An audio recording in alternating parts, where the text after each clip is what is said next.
You wake to shouting, not an alarm, not birdsong, just a man's voice echoing through the mud brick walls of your sleeping hut, ordering everyone out. It's still dark.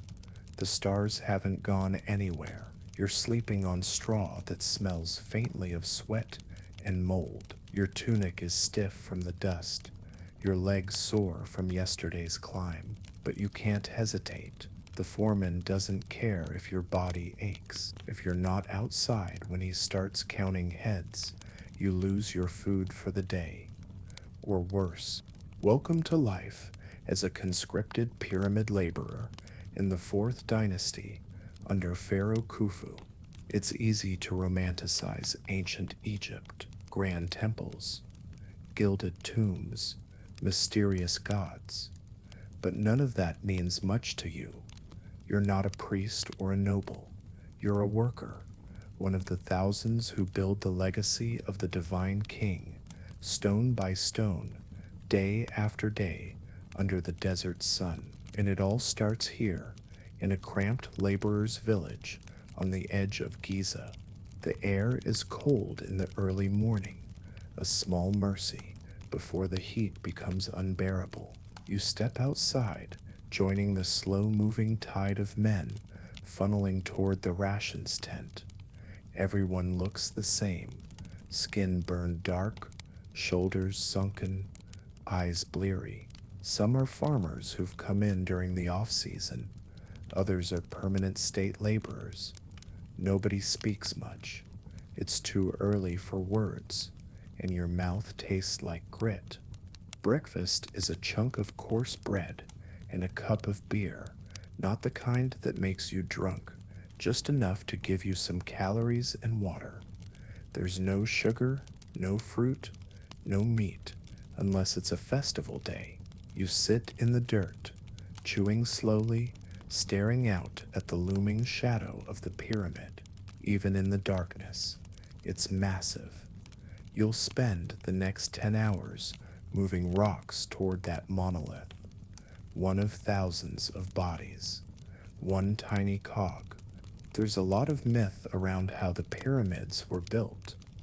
No, you're not a slave in chains. But let's be clear, you didn't exactly choose this life. You were called up like a draft, and you can't leave until the season ends. Maybe 3 months, maybe 4. It depends on how far behind the foremen are, and you won't get to go home until they say so. Before sunrise, you grab your tools, a dolerite hammerstone, a copper chisel, maybe a wooden sled. You join your assigned work gang, maybe 20 men. Your foreman barks out the day's target. Move 30 blocks, carve 5 ramps, level the foundation. It changes every day, depending on which phase of the project you're in, and there's no room for delays. If your gang falls behind, the entire team suffers less rations, more hours, public shaming. Then the walking starts. You march across uneven paths, past piles of limestone and ramps coated in sand and grease. The closer you get to the pyramid, the louder the noise. The grunts of men dragging sleds, the crack of rocks being split, the whine of sleds creaking under weight. You've heard it so long, you don't even notice it anymore. What you do notice is the dust, always the dust. It seeps into your skin, your teeth, your lungs. You try wrapping your tunic over your mouth, but it never really helps. The sun's up now, and the temperature climbs fast. You'll spend the entire day under direct sunlight, with barely any shade. There's no sunscreen, no hats, just sweat, if you're lucky enough to still be producing any. Breaks are rare. Maybe a few minutes when you shift tasks. Maybe a pause when a block gets stuck on a ramp. If you're seen idling, the overseers take note. They don't beat you, not usually, but they'll shame you in front of everyone, strip you of your rations, assign you to latrine duty, or worse, send you to the copper mines in Sinai. Everyone knows someone who vanished after talking back to a foreman. By mid morning, your arms are already shaking. You're swinging a stone hammer again and again against limestone. The heat rises off the blocks like steam. You don't get gloves. Your fingers crack. The tools slip. You keep swinging. There's a rhythm to it, though. You fall into it. Strike, adjust, lift, haul, shout, slide. The work is brutal, but it's consistent, predictable. You stop thinking about the pain or the time. You just move. Some of the higher ranked workers chant as they work songs to the gods or to the pharaoh. Sometimes the songs are sarcastic. Mostly they're just noise to keep the body moving. There's no music, no entertainment, just rhythm, teamwork, and an unspoken agreement. Keep going or slow us all down. Lunch is around midday. If you're lucky, you get lentils or onions with your bread. Sometimes dried fish, always beer to keep you hydrated. There's no fire, no time to cook. You sit on a sunbaked stone and eat with your hands, staring out over the desert or toward the Nile if the wind is kind enough to clear the dust. You think about home, your family, your village, your field. Will your wife have enough grain? Will your son be old enough to avoid the next draft? How many more weeks of this? After lunch, the work resumes. The hottest part of the day. The part that cooks your thoughts and melts your strength. You push through anyway. No one has energy for complaints. Some workers collapse. Heat stroke, dehydration, infections from blisters gone bad. If they can't get up, they're carried to the side and left under shade until the medics, usually temple trained, can take a look. If the injury is serious, you're replaced. No funerals, just numbers. By late afternoon, the sun starts to drop and the foremen blow horns to signal the end of labor. You drop your tools, rub the stone dust from your face, and stumble back to camp. Your whole body aches. Your hands barely function. You've built part of a ramp or moved another few blocks closer to the summit. You don't know. You don't care. You just want water. Back in camp, you wash barely, maybe a splash from a shared basin. There's no privacy, just exhaustion. Dinner is the same as breakfast. Bread, beer, maybe a bit of vegetable stew if the cooks have extras. You sit in silence, listening to the low murmurs of other men as they eat. Some of the older ones pray to Pa, the god of craftsmen. Others lie down and sleep without a word. You hear one man whispering to his amulet, asking for protection from scorpions in the night. Eventually, your body gives up. You lie back on your straw mat, stare at the cracked ceiling of your mud brick hut, and try not to think about the next day, because it will come, and it will look exactly the same. The sun is unforgiving now. It's high overhead, blazing white and brutal, cooking the sand until it's too hot to touch. Your tunic clings to your back, soaked through with sweat. There's no shade, no wind, and no relief. Just the glint of white limestone everywhere, so bright it stings your eyes. You're on the site today, not in the quarry. That means moving already cut blocks from the staging area up toward the higher courses of the pyramid. The climb is worse than the hammering, worse than hauling. The ramps, long, steep, and slick with crushed gypsum, make every step feel like you're dragging your body through syrup. One wrong move, and you fall. If you're lucky, you just break a limb If not, the sled crushes you and they haul your body off before the block is even fully stopped. The stone blocks weigh thousands of pounds. You're not lifting them, no one is. They're dragged, pushed, or pulled using sleds greased with oil or water. Sometimes oxen help, but mostly it's men. Dozens of you roped together, pulling in rhythm while a foreman beats time with a stick. When someone stumbles, the entire group gets jerked. You try not to hate the man next to you. You all want to be anywhere else. The pyramid itself is monstrous. You only ever see the lower half. From below, it seems endless, just step after step after step of blinding stone. It's hard to remember that it's for a dead king, that all of this, the noise, the dust, the pain, is for someone who will never see it, whose tomb will be sealed, decorated, and filled with treasures, while you return to your hut every night with cracked heels and an empty stomach. But you don't complain. You can't. There are too many ears. Overseers with whips, temple scribes who report directly to the pharaoh's priests, even other workers trying to earn favor by passing on gossip. A grumble at the wrong time can earn you extra duty, or worse, reassignment to the copper mines in the Sinai.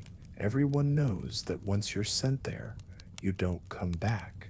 By midday, the wind picks up hot, dry, and full of grit. Sand gets in your eyes, your ears, under your nails. It cakes your skin with a crust of salt and dust. You can't drink fast enough to replace the sweat. Some men try to ration their beer and water. Others drink early and suffer later. Either way, by mid-afternoon, your mouth is dry again and your vision's starting to blur. A man collapses nearby. He's not dead, just overheated, but he's not moving. The foreman waves him off and calls for a replacement. Someone else steps up.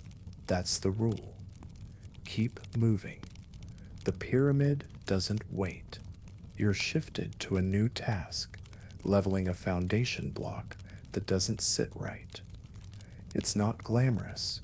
You're not hauling or chiseling now. You're down on your knees, covered in dust, trying to grind out uneven corners using a mix of sand and harder stone. Your hands cramp, your back throbs. You press your forehead against the rock just to cool it off. You've seen men lose fingers doing this. A slip of the chisel, a misjudged hammer strike. The copper tools dull quickly, and there's no room for error. If you're lucky, the priest healers can patch you up. If not, well, a one-handed laborer isn't much use on a construction site. You think about quitting, about running, but where would you go? You're marked, branded. You have your assigned group, your work gang, your lodging, your ration card. If you vanish, they find you. If you run, you're hunted. You're not a slave, but you're not exactly free either. The foreman calls for a rest. 10 minutes, you sit, your muscles vibrating from exhaustion. You wipe your face, drink the last of your beer ration, and try not to think about how many more blocks still need to move before the sun sets. Some workers play games during breaks, knucklebones, dice, or even gossip about temple girls or city life. You can't focus on any of it. You just want to lie down. You watch the pyramid instead, tracing the seams between the massive stones. You wonder if anyone will remember your name when this is done. You doubt it. Eventually, the horn blows again. Back to it. Now you're helping guide a sled run on a corner ramp. You and a dozen others lean hard, sweating and shouting, trying to steer the monstrous stone without letting it tip. The ramp drops away on one side, nothing but open air and jagged rock. One misstep and the whole thing crashes down, dragging men with it. It's happened before. The gods don't stop gravity, but this time, you make it. The sled lands on flat ground, and everyone breathes for a second. Then the orders come again. Move it 10 more cubits. Reset. Repeat. The last hour of the workday feels like a hallucination. Your body stops responding like it should. You move on instinct. Pull, push, drag. You stop caring about the dust, the heat, the pain. You think about the Nile. You think about home. You think about absolutely nothing. When the final signal sounds, no one cheers. No one smiles. Everyone just drops what they're carrying and limps back toward camp. You're coated in grime. Your feet feel like stone. Your hands are too numb to untie your belt. Back at the camp, there's bread and stew. You eat it automatically, not tasting anything. You hear someone whisper that a worker died today. Another says 2 more collapsed. No one knows their names. No one asks. You lie down on your mat, bones aching, and close your eyes. But the image of the pyramid is still there, burned into your vision, rising above you like a mountain that will never be finished. And tomorrow, you still climb it again. You wake up in the middle of the night, mouth like sandpaper, legs twitching involuntarily. Everything hurts. You shift on the straw mat, trying to stretch without cramping. A few other workers are coughing. Someone's snoring loudly. One man near the doorway groans in his sleep, muttering a prayer to Khnum, the god who shapes human bodies from clay. You're starting to think yours might be falling apart. It's not even morning yet, and already you feel behind. You try to fall back asleep, but your shoulder throbs from the strain of yesterday's sled work. When the foreman's shout finally comes, you're already halfway upright. This time the bread tastes older, stiffer, like it was baked 2 days ago. The beer's a bit sour. No one complains. It's food. It keeps you on your feet. You eat with dirty fingers and eyes half closed. Every muscle feels like it's been pounded with a mallet. Outside, the air is slightly cooler, but you know better than to hope it'll stay that way. The desert never rests. By noon, it'll be back to 100 degrees or more, and you'll be right back where you were, hauling, cutting, sweating, surviving. But today is different. Not easier, just different. Today you've been reassigned.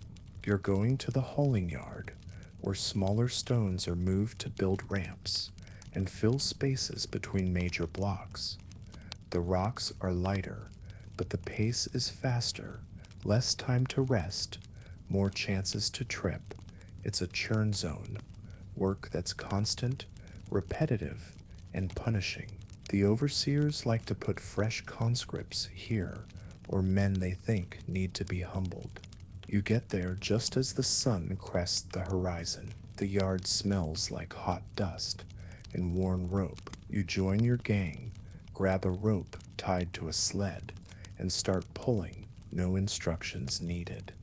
You've done this before. What hits you hardest isn't the physical strain, it's the mind-numbing repetition. Sled, haul, dump. Sled, haul, dump. Back and forth. Over and over. Your hands go numb. Your mind drifts. You think about anything. Your mother's cooking. A river reed flute you carved as a boy. The smell of wet grain in a market stall. Anything to break up the sameness.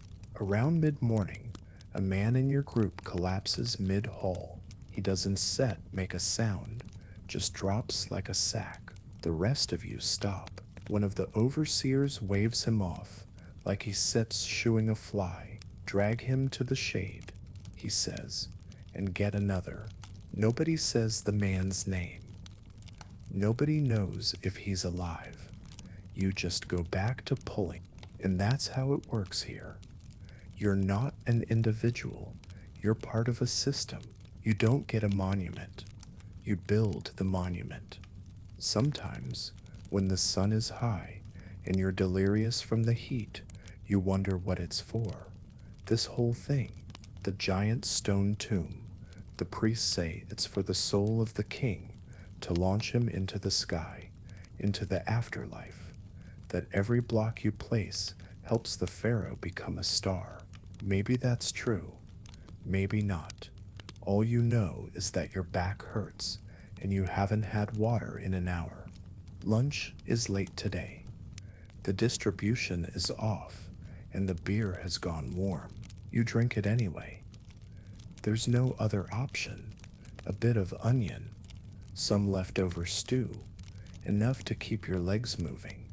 You overhear a priest in training talking to one of the scribes. He says the pharaoh is planning a festival once the next tier is finished.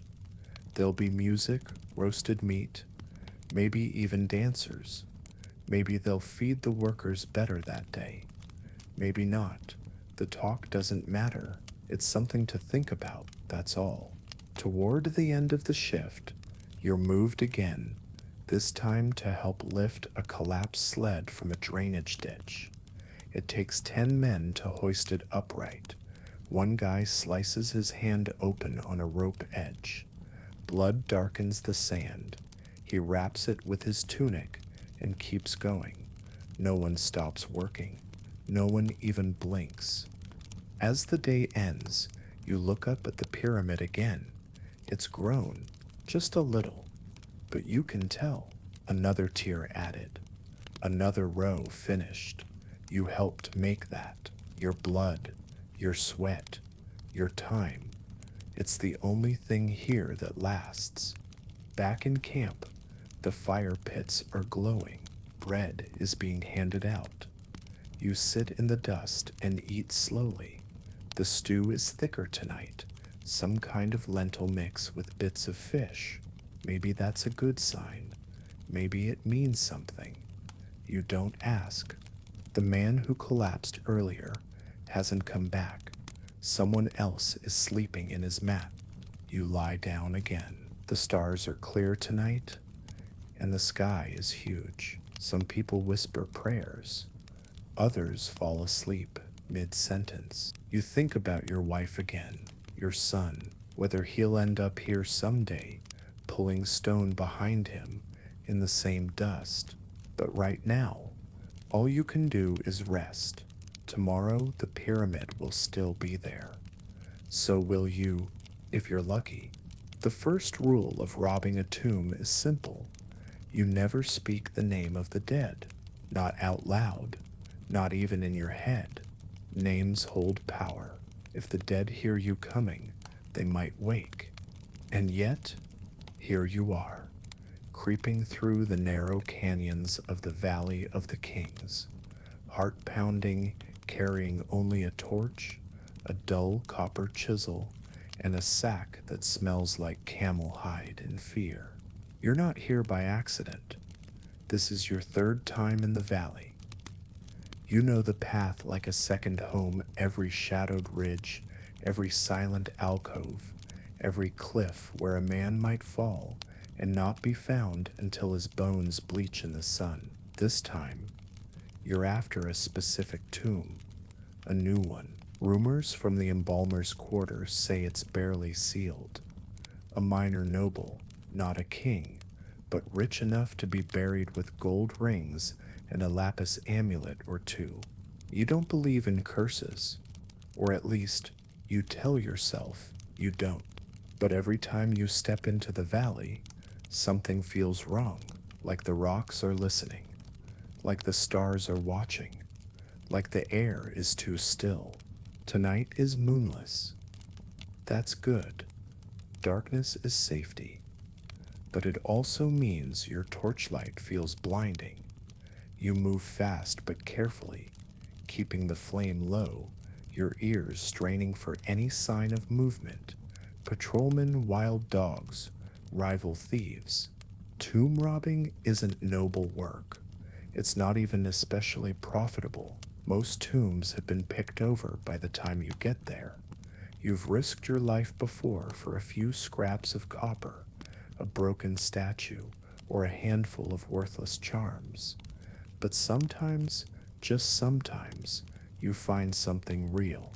A carved scarab, a silver ring, one time, a necklace with tiny turquoise beads. You sold it for more than your father made in a season of farming. That was the moment you stopped pretending you'd be anything else. You reach the edge of the ravine and crouch low. Below, nestled in the rock, is the tomb entrance, just as the drunk embalmer described it, freshly plastered, barely sealed, still smelling of incense and linen. A simple door, no guard, the kind of burial only rich families can afford, but not important enough to merit full royal protection. You scramble down the slope, heart hammering. Every loose stone threatens to send you skidding. The torch nearly blows out twice. At the base, you pause. The door is there, real, solid. Your mouth is dry. You touch the plaster, still soft. The priest's seal is fresh, barely hardened. You press your ear to the door. Nothing. No movement. No chanting. No prayers. No air at all, really. You take out your chisel and start to dig. The sound is soft, more of a scrape than a chip. You work carefully, slowly breaking the seal, pulling chunks of plaster free. It takes 10 minutes, maybe more. Sweat rolls down your back. You keep glancing behind you. No one's there, but your gut twists like something is. When the door finally gives way, the smell hits you: cedar, old linen, oil, dust, and death. Not rotting, just still, dry, quiet. You hold your torch inside. The entrance hall is narrow. The walls are painted, but flaking. Scenes of the afterlife. Osiris on his throne, weighing of the heart. Mate, the feather of truth. The usual things. You try not to look too closely. Somewhere inside, there's a body wrapped in linen, tucked into a wooden coffin, surrounded by trinkets. That's the prize. That's why you're here. You step inside. Immediately, everything changes. The noise of the outside world vanishes.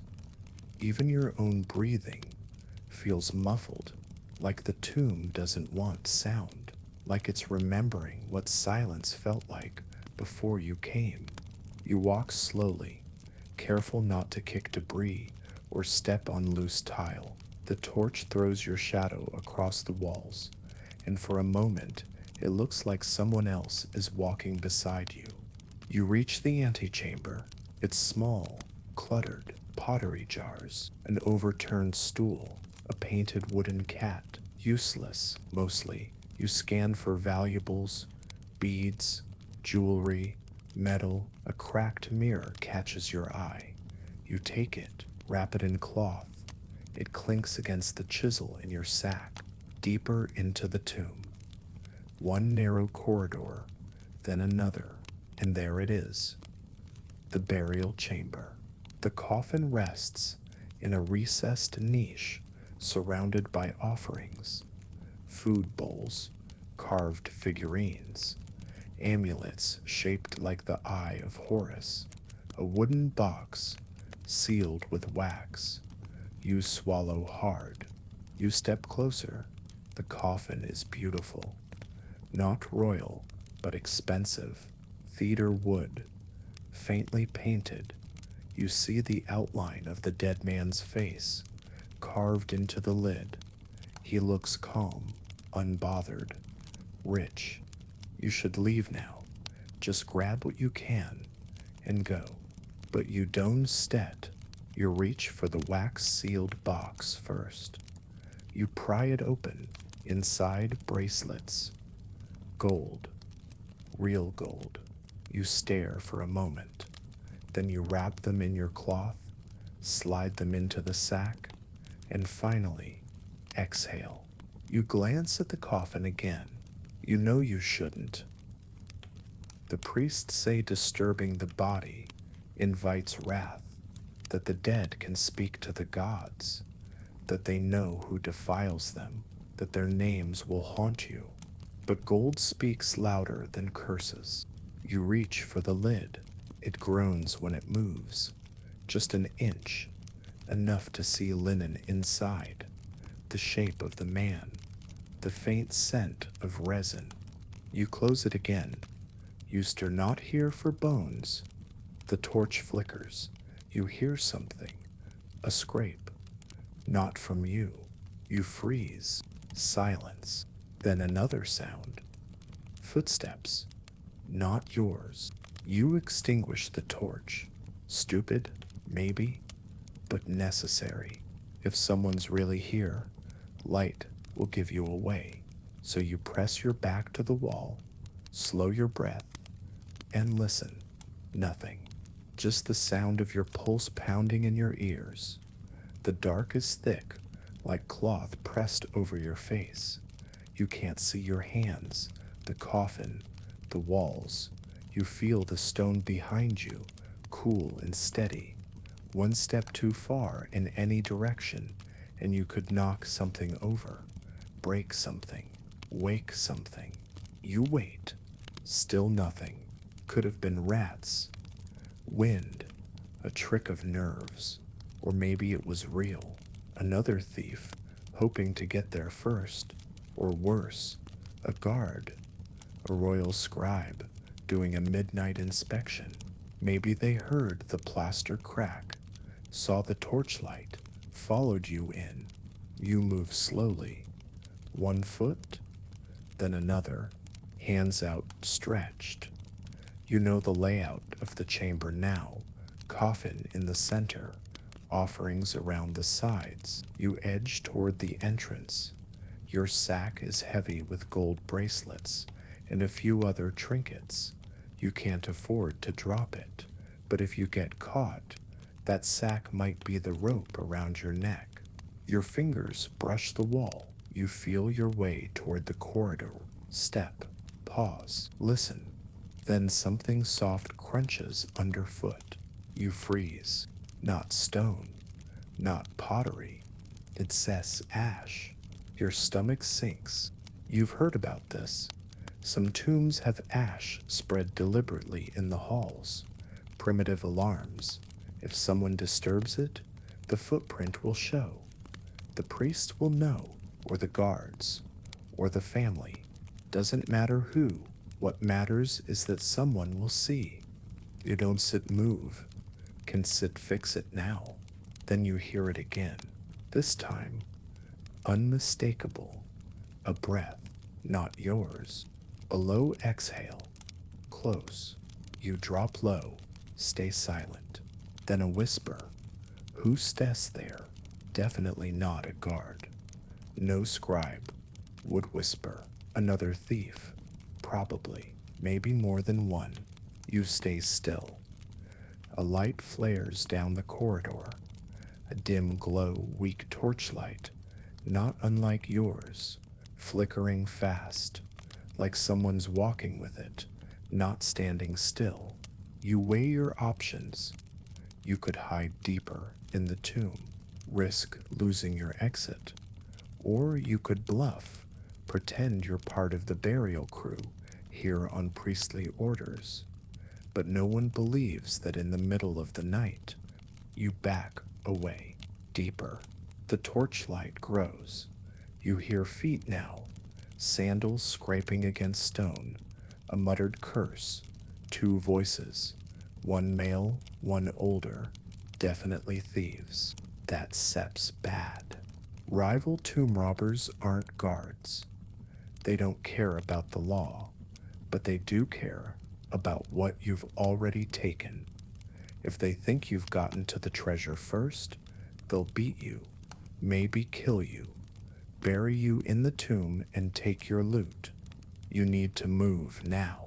You slip through the burial chamber's side niche, barely large enough to crouch, a place where embalmers sometimes stashed extra linen or grave goods.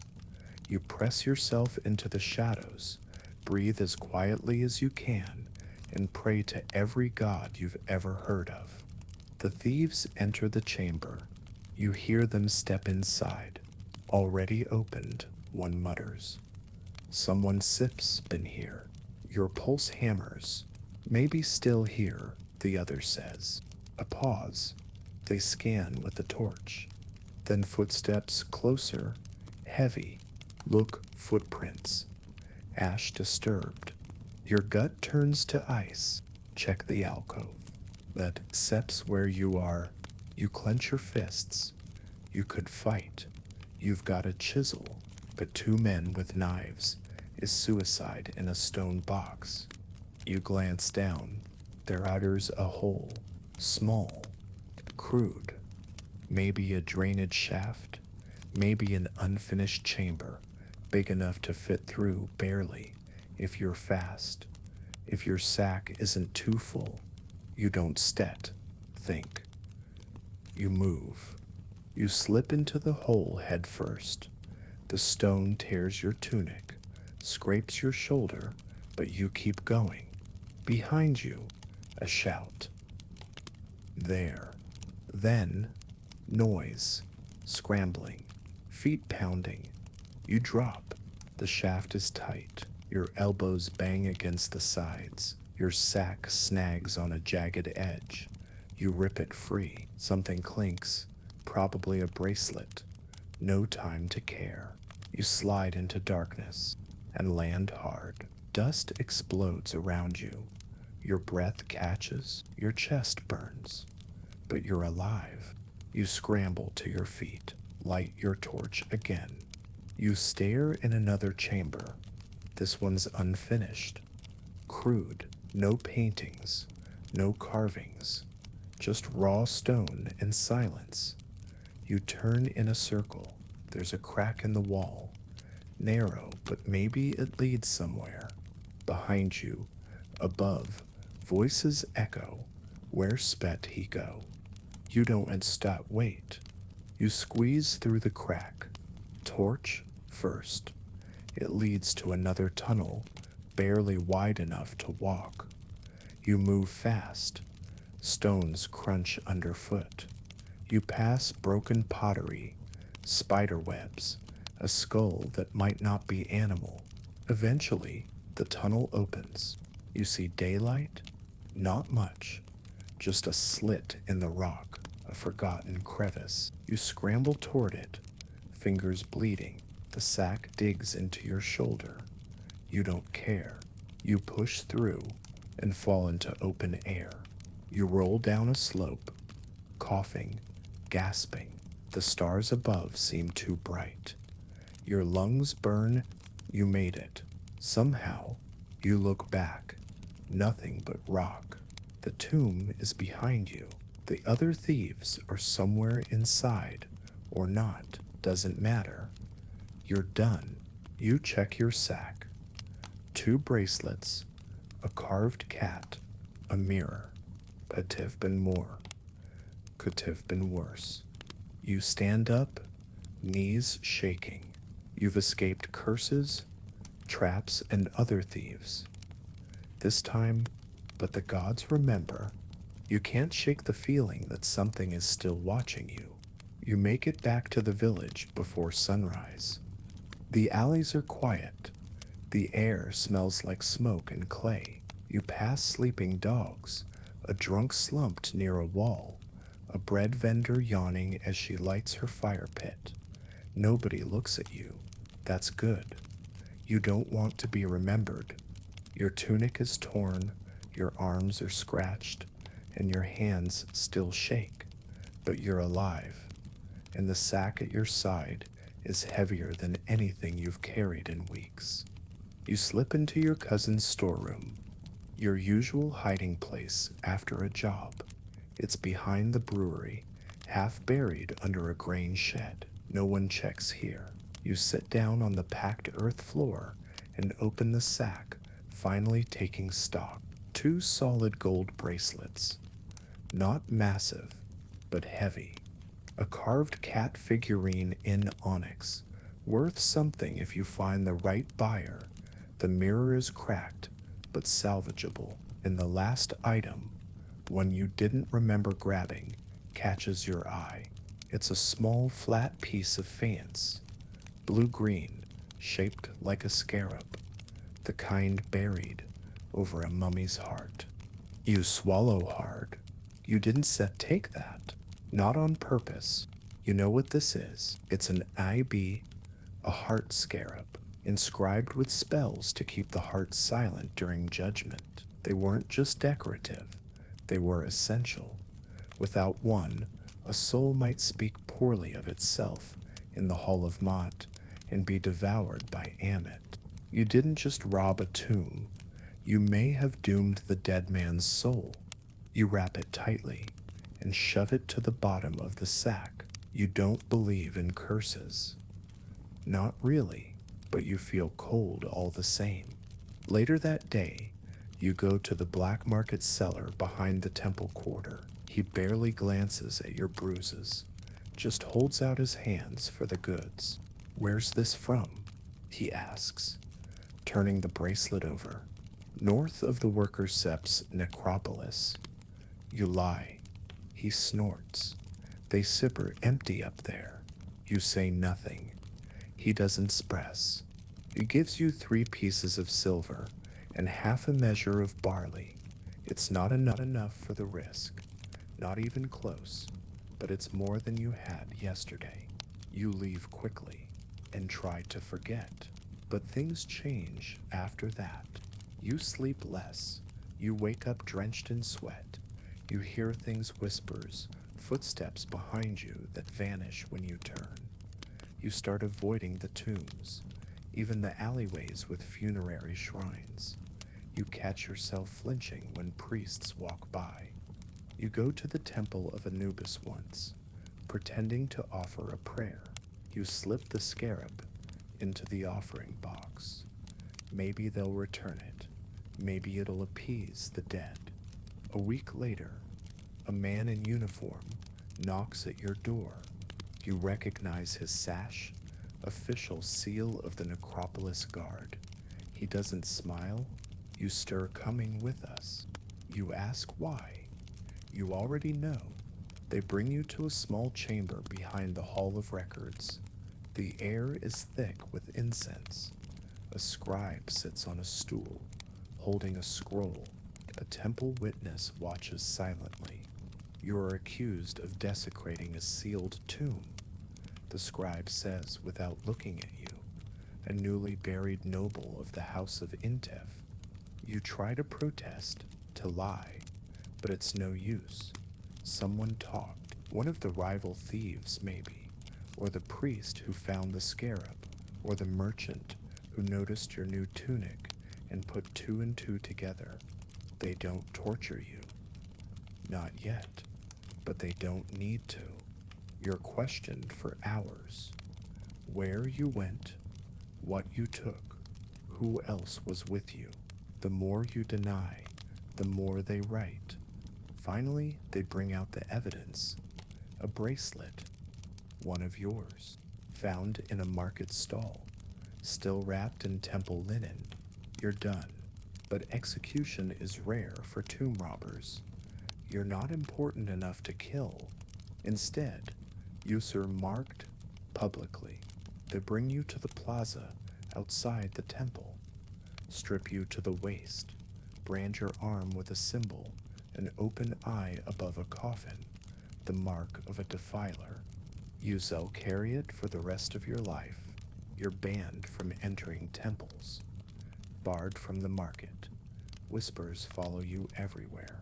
Children run when you pass. Mothers look away. And at night, the dreams begin. You see the tomb, the coffin, the face carved into the lid. Sometimes the face opens its eyes. Sometimes it speaks your name. You leave Thebes eventually, head south, try to start over, work as a porter, a grain counter, anything to forget. But every so often, you pass a shrine and feel the weight of that scarab. Even though it's gone, you remember how it felt in your hand, and you remember the priest's sest words. The dead forget many things, but they do not forget who opened their tomb. The rooster hasn't even crowed yet, but you're already awake, not because of duty or discipline, because of your spine. You sleep on a mat, thin and worn, in the back room of your father-in-law's house. The ink stains on your fingers have sunk so deep that no amount of washing lifts them, and before you've even stood upright, the dull ache in your lower back starts humming like a background chorus. Every morning is the same. You're a scribe, a middle-tier government functionary, not a priest, not a noble, not quite a commoner either. Somewhere in the gray zone of state bureaucracy, where you hold just enough power to be resented and not quite enough to be protected. The city is just waking up. Thebes, still half swallowed by darkness. You hear the vendors starting their fires, the muffled clatter of shutters opening. It's cool now, the briefest part of the day, where the air is gentle. Soon the heat will take over. You roll your shoulders, gather your satchel, and kiss your daughter on the forehead as she stirs in her sleep. By the time you reach the scribal office near the granaries, the line is already forming. Farmers, builders, bakers, all waiting to declare their quotas or lodge complaints. You nod to the guard at the gate, who barely acknowledges you. He's higher up than you, and he knows it. Inside, the room smells like rush paper and sweat, walls lined with ledgers, reeds stacked in jars, a jug of ink thick as syrup. The head scribe is already seated, a man with a crooked neck and a mind like a tally chart. He gives you the day's assignments without looking up: inventory verification, tax documentation, a visit to the granary to confirm delivery numbers. Nothing unexpected, nothing fun. You sit at your usual place, on a cushion that's no longer soft, and begin copying names. There's a rhythm to it. Draw the reed, dip in ink, press lightly. Name father's name. Quantity delivered. Half of it's redundant. Some of it's fiction. Farmers lie. Grain gets skimmed. Officials take their cut. You know it. Everyone does. But it's not your job to fix it, just to write it down. Your fingers cramp by the third hour. Your back already feels like it's carved from limestone. You pause to stretch, glance outside. The sun is climbing. The city is louder. Now donkeys braying, temple drums sounding in the distance. The world moving while you sit still. Then comes the interruption. A foreman from the West Bank barges in, red-faced and fuming. "The records are wrong," he snaps. "I brought 20 sacks, not 15. You try to explain that the record is based on what was signed. You show him the name of the witness. He growls something about scribes being worse than priests, then storms out. You mark it down as a dispute. It'll sit in a scroll tube for weeks until someone forgets about it. Around midday, you head to the granary yard. The sun is vicious now. The overseer there greets you with forced politeness. He knows a complaint was lodged. You ask to see the grain for the house of Ammon.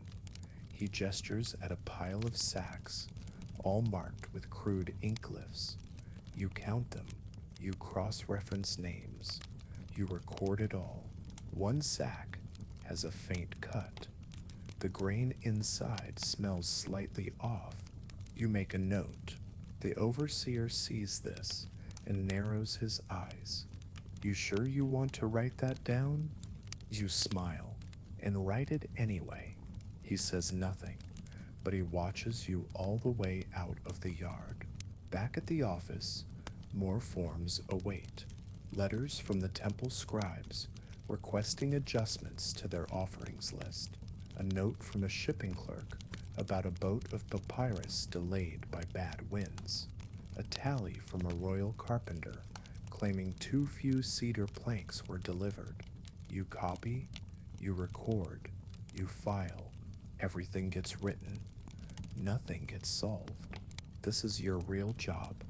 Not truth, not justice, just documentation.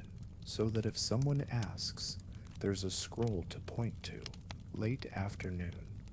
You visit a widow on the eastern edge of the city. Her husband died last month, a laborer in the linen factory. She wants his wages released. You carry the form. She holds a baby on her hip and smells like sweat and ash. You read the form aloud.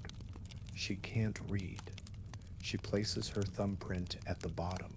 She asks when she'll get the grain. You don't stet no. You say soon. You hate saying that word. By the time you return to the office, your head is pounding. You submit your scrolls to the archive clerk, who stores them in a clay tube with hundreds of others. It disappears into a niche, forgotten, like most things you write. The sun is low. The air smells of fish and smoke. You walk home slowly, spine aching, eyes blurry. You pass by the temple, where nobles chant prayers. Pass by the market, where men yell prices. Pass by children chasing a dog with a broken leg. At home, your daughter greets you. She hands you a folded scrap she made, an attempt at writing your name. You smile, and for a moment, that's enough. Until tomorrow, when the ink dries and the numbers start again. The next day begins with shouting. You're not even through the gate when a group of farmers corners you, 5 of them, all lean, sunburnt, and furious. They wave reed slips in your face, shouting about missing grain, overcounted taxes, and one man whose entire delivery was supposedly recorded as spoiled. You try to calm them, to get them to speak one at a time. They don't stet, they shout over each other. One man jabs a finger at your chest. You scribes just sit behind walls and make numbers up. He sets not wrong, not entirely. You offer the usual solution. Bring it to the head clerk. File a grievance. The surist will write the report myself. That quiets them a little, but you can see the tension in their jaws. It's not just about the forms. It's hunger. This year's harvest was thin, and everyone knows it. If a man's grain is miscounted, he could lose his monthly ration, and if a man loses his ration, he can't feed his children. By the time you make it to your desk, there's already a stack of new records waiting, red ink marks across half of them. Your supervisor's notes, requests for recounts, questions about weights. One line even accuses you of inconsistent tallies from the southern granary. You sigh, you know what that means. Someone stole grain, and they're trying to pin the paperwork on you. You don't have time to defend yourself. There's a delivery due from the river docks. You're assigned to verify it. You hike across the city under the rising sun, past reed cutters, fishmongers, and cloth dyers dumping foul water into the canals. The river smells worse than usual today, warm, brackish, a hint of rot. The barge is late, and when it finally arrives, it's smaller than expected. The captain looks nervous. You suspect he offloaded part of the shipment upriver and hopes you won't notice. He hands you the manifest. You inspect the sacks. A few are clearly lighter than they should be. You mention it. He shrugs. We were delayed. Lost some overboard. You press him. He changes the story. Blames insects, then rats, then bad records from the start. You record the discrepancy in your log and mark it with a red line that'll send it up the chain. You know it one step matter. The grain will disappear. The paperwork will bounce around for a month. No one will admit guilt. And the missing rations? Probably resold in a market stall by someone's cousin. You return to the office near noon. It's hotter now. The flies have found your sweat. Your tunic clings to your back. Inside, the air is still and heavy with ink and mildew. The head scribe calls you in. He doesn't shout. He never does. He just looks at you over his wax tablet and says, your records don't set match. The temple sets tally. You explain the barge issue. You mention the red ink notes. He listens, then slowly writes your name on a slate and draws a single line next to it. A warning. Too many of those, and you're demoted, sent to some border district, stuck counting fish bones for a fishing guild, or copying temple hymns in a basement. You return to your desk. Someone has spilled ink on your scrolls. You try to clean it, but the damage is done. You'll have to copy 3 records again by hand. You grit your teeth. A colleague across the room mumbles, we sterile scribes until we drown in papyrus. You don't retain a spawned. You just keep writing. That afternoon, the crisis worsens. A messenger arrives, sweating and breathless. He carries a letter with the seal of the grain administrator himself. You break the seal and read. There is a shortfall at the east storage yard. Over 200 sacks unaccounted for. Investigate immediately. Yuzav were sent with 2 guards and a tally slate. The east yard is chaos. Workers arguing. Overseers red-faced. One man is in tears. You inspect the granary. Seals broken, sacks torn open. Footprints in the dust. Looks like someone's been stealing. Systematically. Not once, not twice. For weeks, the foreman insists it must be a clerical error. You shake your head. You find 3 fake seal marks in the dirt. Crudely pressed imitations of the official stamp. You record everything. Names, dates, inventory numbers. You'll send it all up. But you know how this goes. Someone will be punished. Probably not the person responsible, and probably not soon.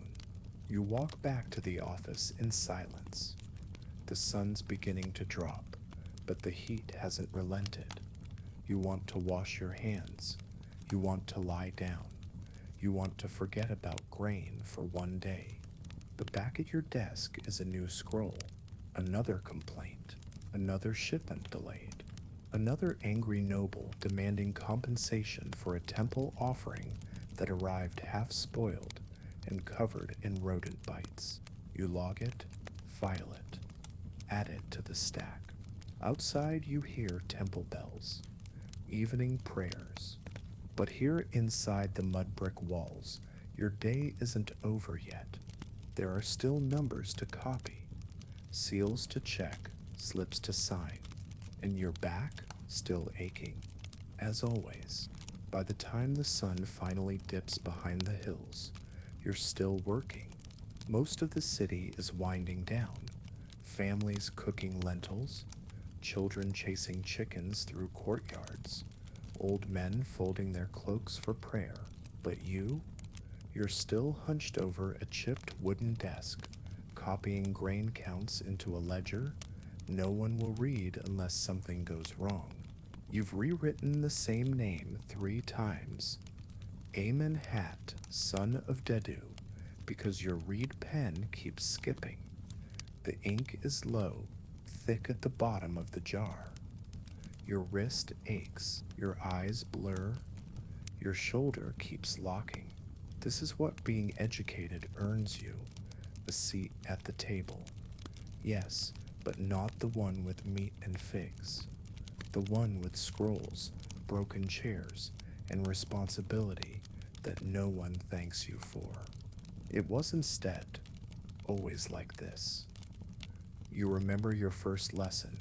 You were a boy, maybe 9.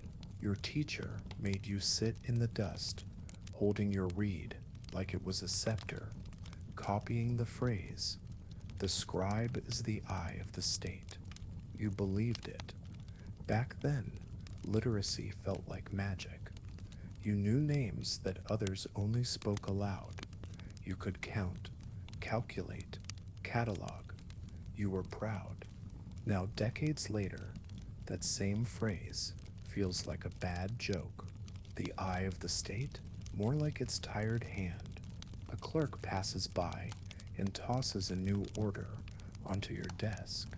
Temple of Sobek wants another copy of their livestock tax. The old one had a smudge. You stare at the document. It's 20 lines long. You sigh and dip your reed. Outside, thunder rumbles. Dust rolls in. Theg, the storm is coming. Not rain, just wind, heavy and dry, the kind that coats everything in grit. You close the shutters. Ink turns to sludge in weather like this. You work slower. Then comes a knock. The assistant scribe opens the door and gestures for you. The head clerk wants to see you. You go, slowly, knees stiff. Inside the clerk's office, everything is cleaner.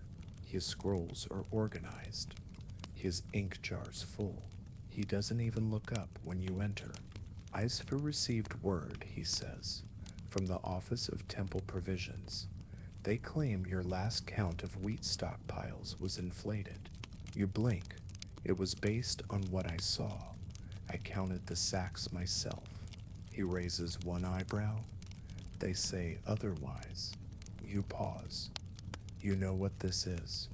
Someone's covering their tracks, and you're the softest target. He doesn't accuse you directly. Instead, he gives you a choice. You can revise the number quietly, or he shrugs. "We open an investigation. It could take months. You may lose your position in the meantime." Your jaw tightens. You want to protest, but you also know how these things go. The investigation won't find the truth. It'll find a scapegoat. You nod. "I still revise it." He smiles. "Good man." Back at your desk, you cross out the old number. You replace it with a smaller one. You don't feel anything when you do it, just tired. Somewhere, a temple will report grain shortages. Somewhere else, a priest will whisper about theft, but the paperwork will show everything in order. Your name will be at the bottom of that page. You sit for a long time after that.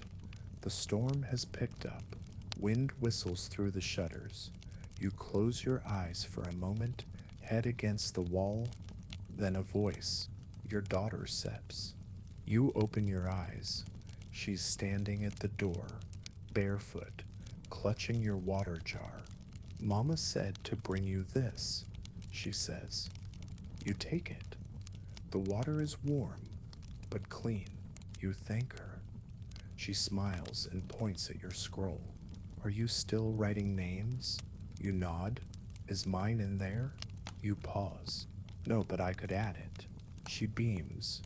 You dip your reed and write her name in the corner of a spare scrap. Big, careful strokes. She watches like it's the greatest magic she's ever seen. That moment is brief, but enough. Later, you'll walk home in the dark, your feet dragging, your mind spinning with numbers. But for now, there's her name, written clear and clean. No red ink, no edits, just truth. On paper, for once. It's still dark when the corpse shows up. A donkey cart rolls to a stop at the edge of the embalming compound, wheels squeaking, flies already beginning to gather. Two laborers hop off and start unloading a linen-wrapped bundle from the back like it's just another sack of grain. It isn't. It steps your first solo case. You're 15, the youngest apprentice in the embalming house. You've spent 3 years hauling natron, scraping bones, cleaning blood, and burning rags. But today is different. Today the head embalmer has assigned you to prepare this one. He says it spires because you fare ready. You suspect it's cyst because no one else wanted it. The body belonged to a butcher from the north end of Thebes. Not wealthy, but not a pauper either. The family scraped together enough to pay for embalming, but not enough for ornament. No gold mask, no painted coffin, just a pine box, a few amulets, and a small jar of perfume that smells faintly of spiced myrrh. You unwrap the body slowly. The laborers are gone now. It's just you, the corpse, and the quiet stink of the embalming tent. A dog barks outside. Somewhere, a priest chants the morning hymn. The man is bloated, dead for at least 2 days before being delivered. His eyes are wide open, mouth slightly ajar, skin waxy and pale with hints of green. You swallow hard. You've seen worse, but not when it was your responsibility. You begin the preparations. First, the purification. You use palm wine and Nile water, wiping down the body with linen soaked in the mix. He jerks slightly when you lift one arm. The joints are stiff, but not yet locked. You murmur the appropriate phrases. You're not a priest, but the words still matter. Next comes the cut. You take the obsidian blade, sharp, clean, and shaped like a fish's fin.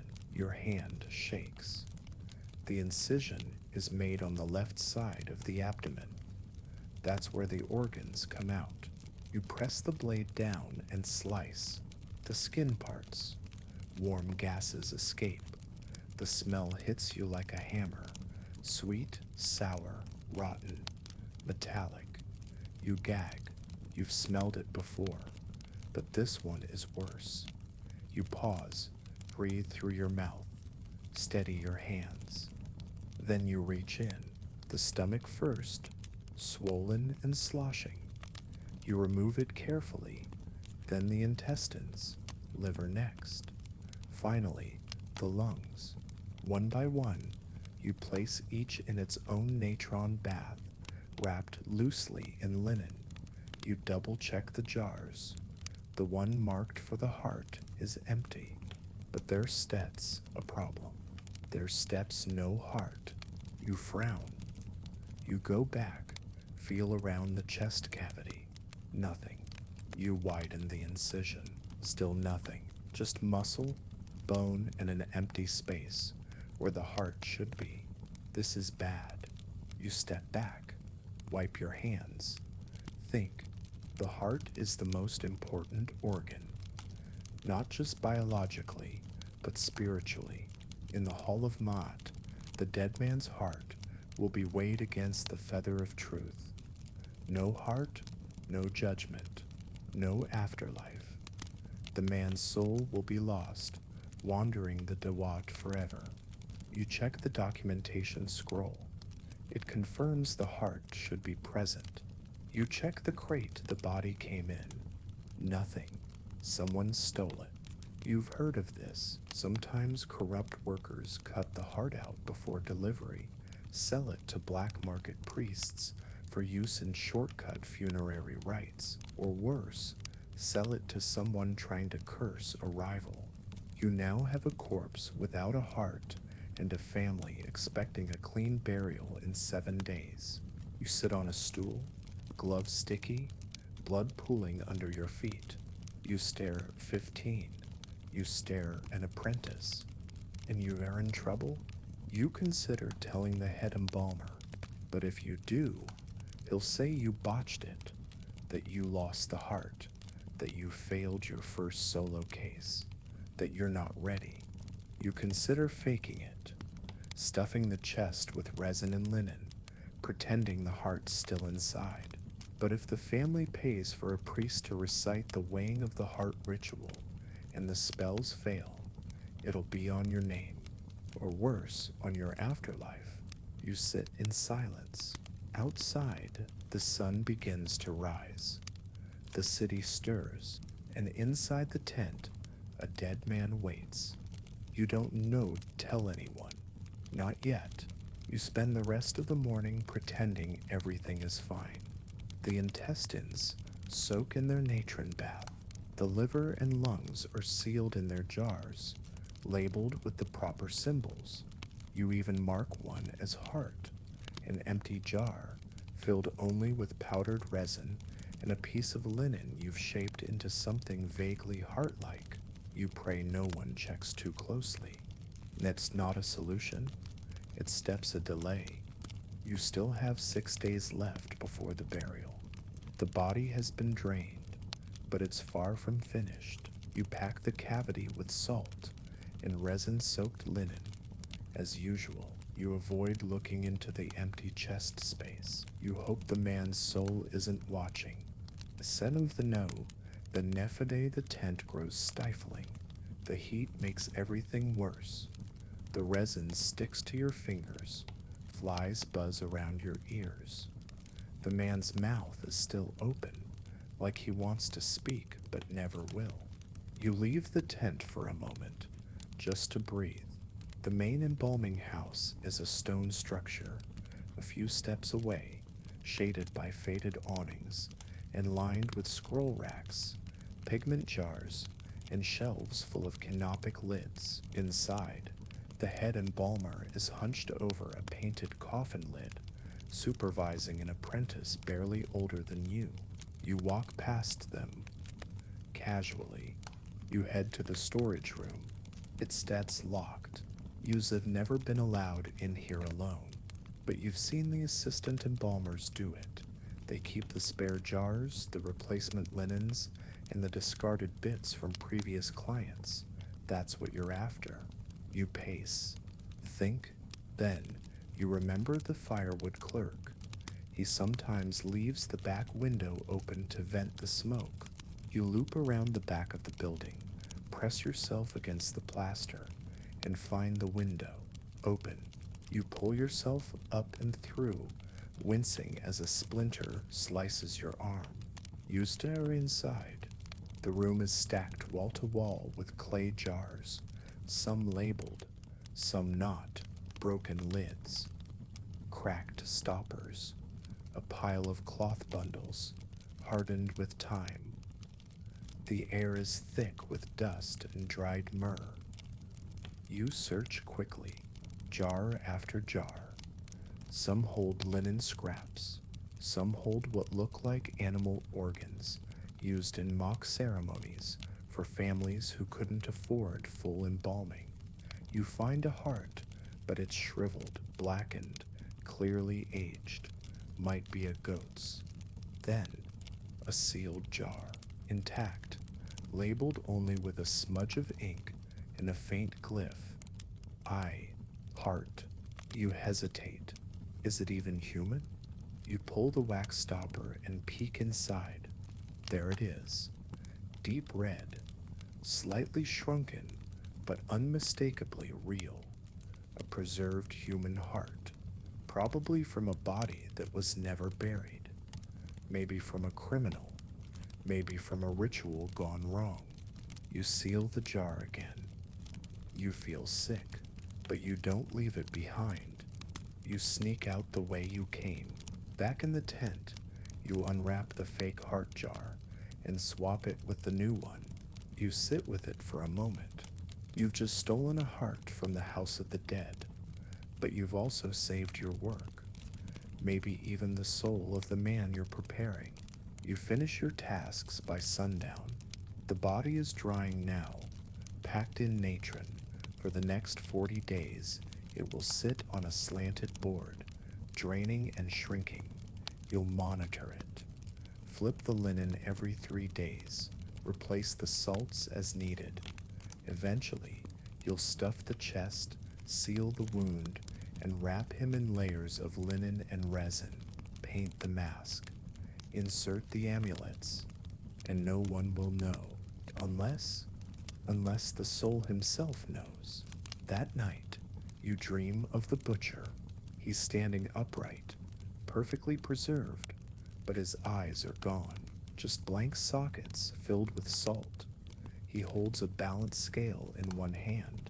He lifts it. On one side, a feather. On the other, your name. 40 days pass.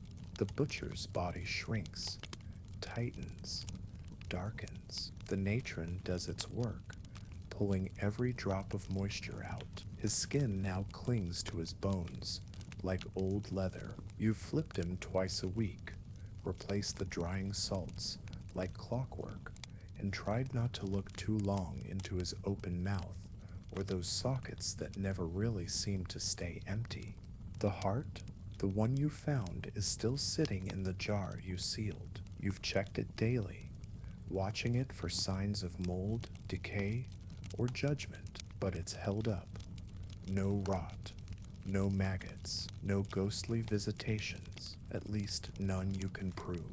You've been quiet around the other embalmers, careful, focused.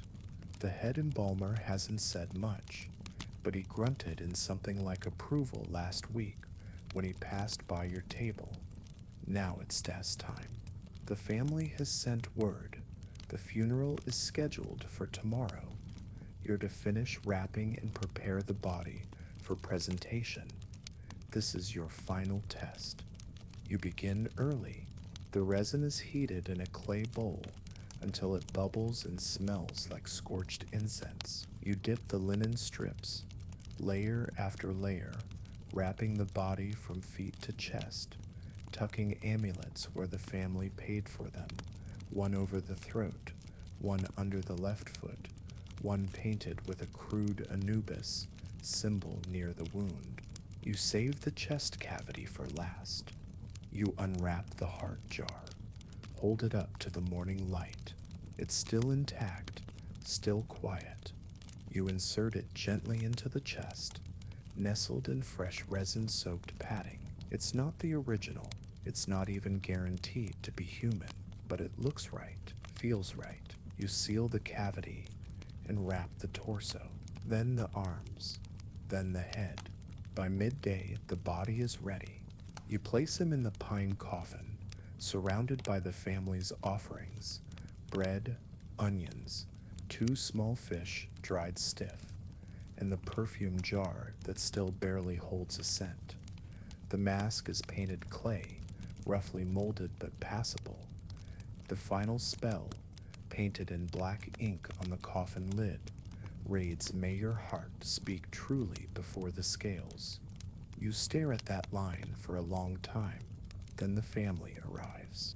The widow is small and tired looking, but her voice is steady. 2 sons walk behind her. One avoids looking at the body. The other seems angry at you, at the world, at the cost of burial. They ask if the work is complete. You nod.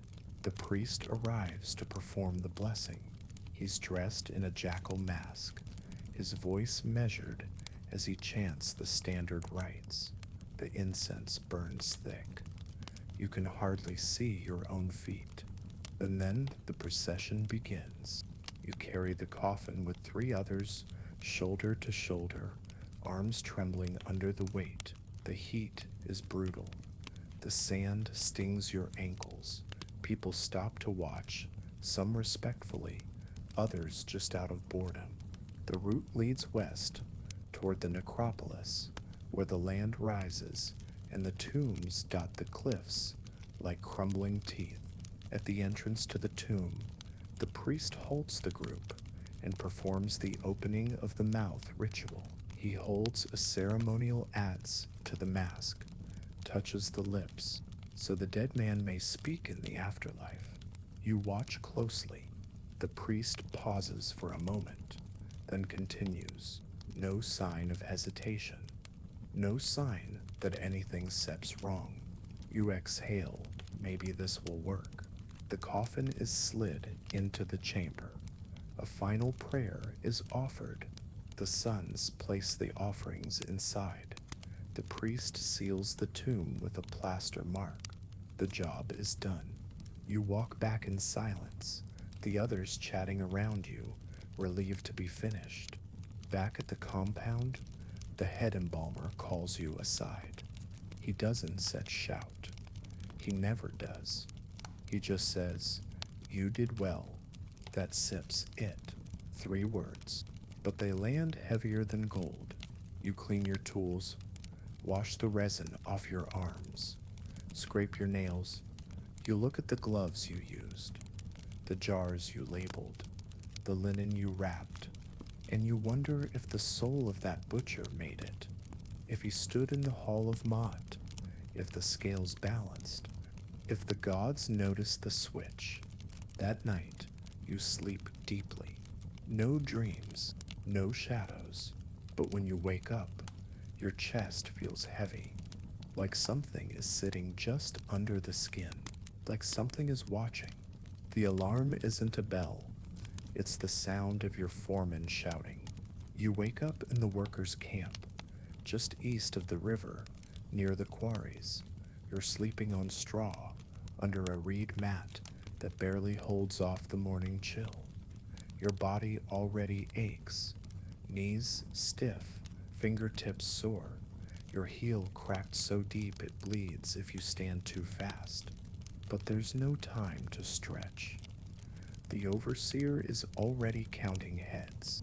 You're a brickmaker, not a mason, not a builder, just one of the dozens of men responsible for shaping the raw clay that forms the bones of the pharaohs' buildings, temples, pylons, granaries, even parts of the great monuments themselves. Every block starts here, in the mud.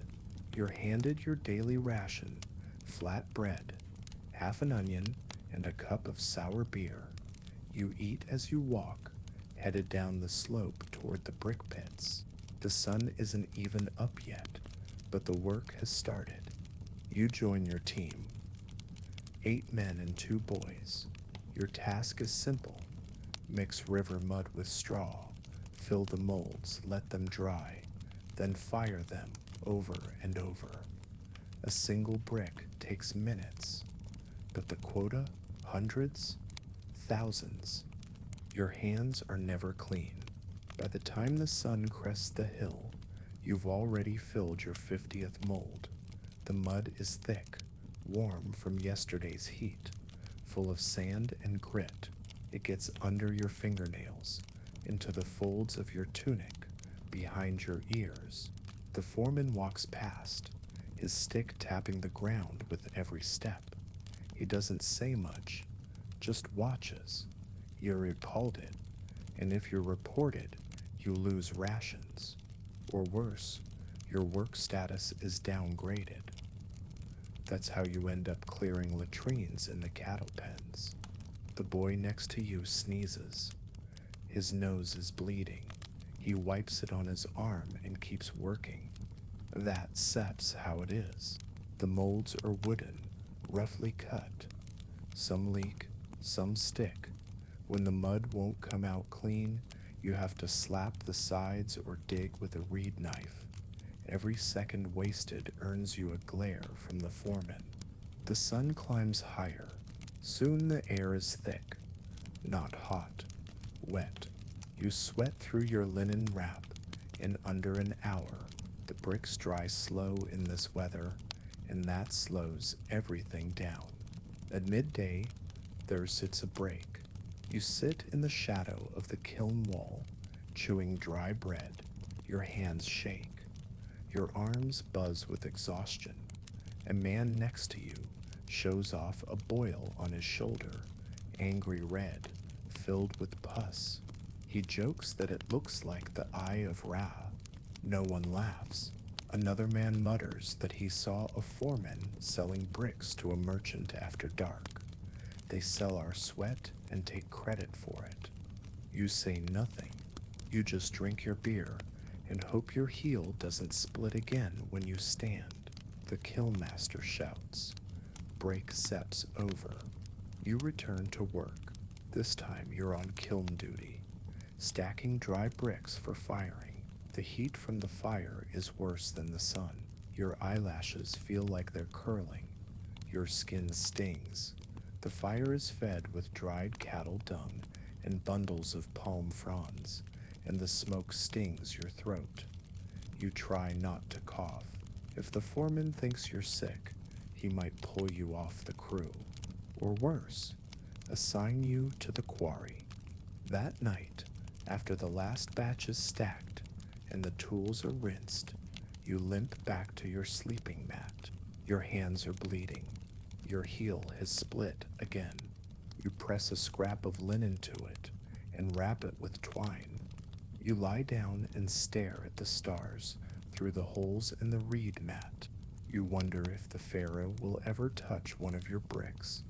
Probably not, but your brick might touch him, supporting a pillar he leans on, hidden in a wall behind his tomb, part of the platform where his statue stands. You'll never know, but you'll be back tomorrow, because there are always more bricks to make, and never enough hands. You wake to shouting again, but this time, it's not the foreman. It Seps the kilnmaster, cursing in the dark. Something sounds wrong. You crawl out of your mat, heel aching, and join the cluster of workers near the fire pits. The largest kiln, where yesterday's bricks were left to fire overnight, has collapsed. The wall cracked. The mud bricks inside half cooked, half melted. Smoke hangs in the air like a curse. The foreman is furious, not just because of the damage, but because this kiln was for an urgent royal batch. Temple bricks, meant for a new column base. Now it's a pile of cracked stone and warped clay. Who stacked it? The kilnmaster barks. No one answers. You know the rules. Don't speak unless called, but your chest tightens. You helped. You remember the stack. It felt off. Too many damp bricks. Someone rushed the count. You said nothing. Now that silence might cost you. The foreman orders the kiln inspected. You're told to get back to the pit. A new batch has to start immediately. No delay, no pause, no time to clean your hands. Your arms are still sore from yesterday, but you grab a mold and start mixing. This time, though, everyone's watching each other. There are whispers. A boy says he saw someone tampering with the kiln door. A man swears he counted fewer bricks than what was reported. Sabotage? Maybe. You keep your mouth shut. Just focus on the mud. By mid-morning, the tension is worse than the heat. Workers snap at each other. One mold goes missing. A water jug accidentally spills into a fresh stack of clay. And then comes the inspection. An official from the royal granary, wearing a clean tunic and carrying a wax tablet, arrives with 2 guards. He's not from here. He's clean. He smells like citrus oil. He asks for the foreman, then starts walking the yard. He stops in front of you. How many bricks did you mold yesterday? You straighten. 108, sir. He frowns. The record says 120. You don't respond. He makes a mark on his tablet. Then he walks away. You feel sick. That mark could mean anything: lost rations, a reprimand, a formal complaint. You don't control the numbers. You mold the bricks. You hand them over. What happens after that is someone else's ink, but it sets your name on the list. You spend the rest of the day working in silence, burning under the weight of something you didn't do and can't explain. Later, back at camp, the foreman calls a meeting. The kiln collapse has consequences. The royal builder wants names. So the foreman offers a solution. You don't ask who. He saw you. That night, you grip the oar tighter. The river darkens beneath you. He steps bound, but not forever. Not if people keep opening jars. They done stead. You nod slowly. So it worked? The man tilts his head. For now. He pauses, then adds, the river remembers. The river keeps. When you reach the near bank, he steps out and vanishes into the mist. This time, you don't just watch him leave. You wait until dawn before rowing again. And that day, you only ferry 3 people, all silent. You patch the boat that night, even though it doesn't need it. It just feels right. And every few days, you leave an offering at the old altar. A fish, a lotus, a candle, a small jar, empty, sealed tight. You don't have to tell anyone why, but sometimes at night, when the stars ripple in the water and the reeds rustle without wind, you hear it again. A click, not a threat, just a reminder. The river keeps. If someone confesses, he says, we still mark it down as ignorance, an accident, no lashes, no one speaks. If no one comes forward, he says, we all pay. Still silence. He gives you until dawn. You lie on your mat that night, staring at the stars again, but they don't feel like the same stars. The wind is still.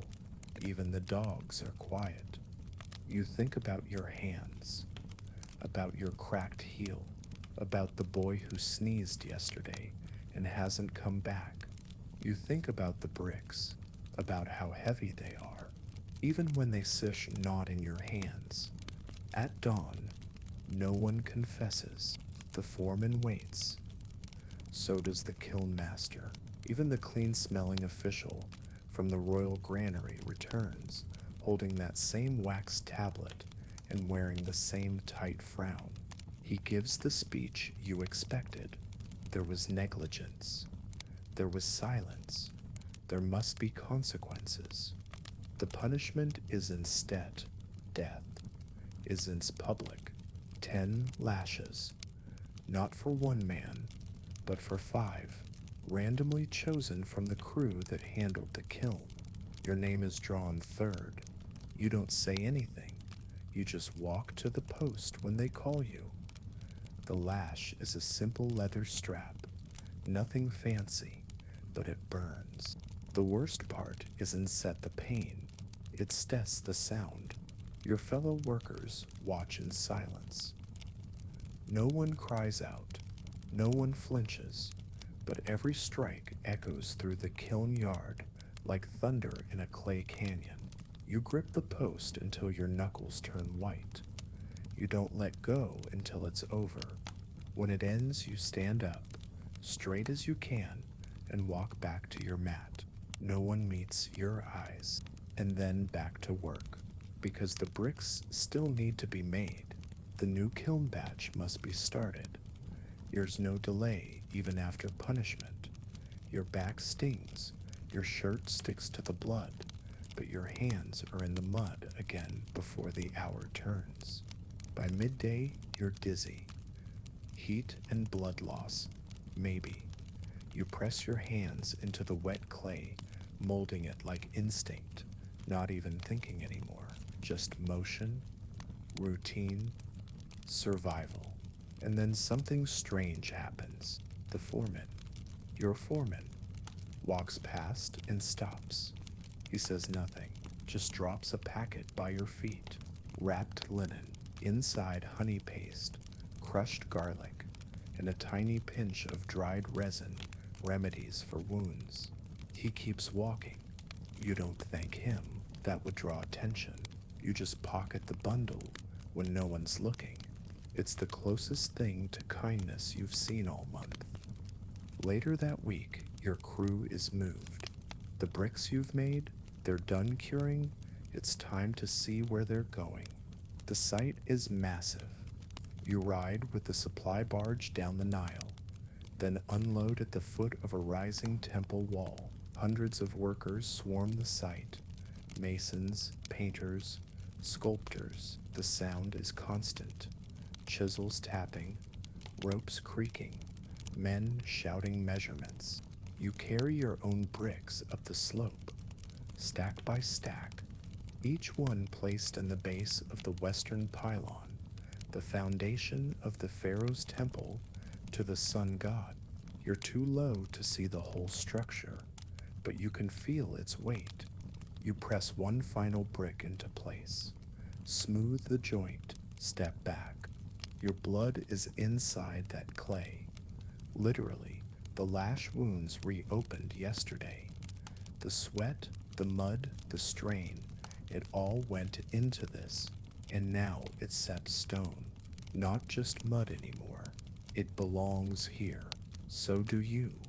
You walk back down the slope, hands trembling, but this time, the bricks feel lighter. You rise before the sun again. You don't wake because you want to. You wake because the gods demand it.